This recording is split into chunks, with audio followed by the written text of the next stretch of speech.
Barbara Schulz était ce dimanche 23 octobre l'une des invitées de Un dimanche à la campagne.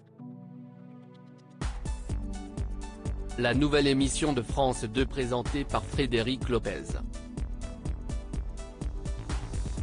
Pour ce premier numéro, l'actrice de 50 ans était entourée de Charlotte de Turckheim et des rappeurs Big Flo et Oli. Face à Frédéric Lopez, la compagne d'Ariel Mallet s'est confiée sur son enfance où elle a été séparée de son frère et de son père en raison du divorce de ses parents et aussi sur ses origines allemandes. Son grand-père Werner Schulz était soldat de la Wehrmacht, une armée allemande dans les années 1930. Celle-ci s'est dissoute en 1946 après la Seconde Guerre mondiale. Mon grand-père était soldat de la Wehrmacht et ma grand-mère infirmière française. Il s'est tranché un doigt de pied dans une forêt de l'Est. Il a eu un accident. On l'a envoyé à l'hosto. Il a vu ma grand-mère et ils sont tombés amoureux, a dévoilé Barbara Schulz. Ce n'était pas possible d'avoir un enfant avec un Allemand. L'actrice a ensuite raconté le contexte dans lequel son père Christian, décédé en 2005, a vu le jour en 1947.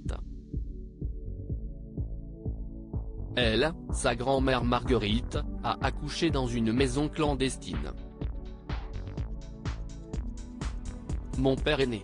J'ai découvert bien longtemps qu'il a été déclaré sous X, parce que ce n'était pas possible d'avoir un enfant avec un Allemand.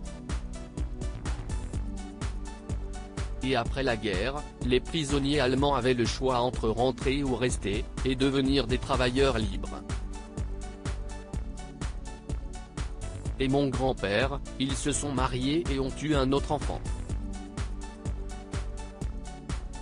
Barbara Schulz a notamment déclaré avoir pris conscience de ses origines allemandes lorsqu'elle a commencé à étudier la Seconde Guerre mondiale à l'école.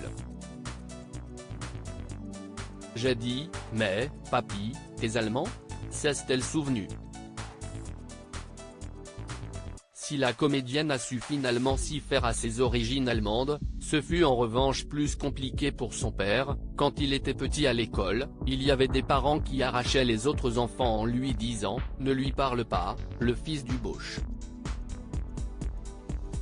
Mais même moi, longtemps après, quand on me disait « Si est-il allemand ?» à propos de son nom de famille, ce n'était pas agréable de dire oui, a-t-elle conclu.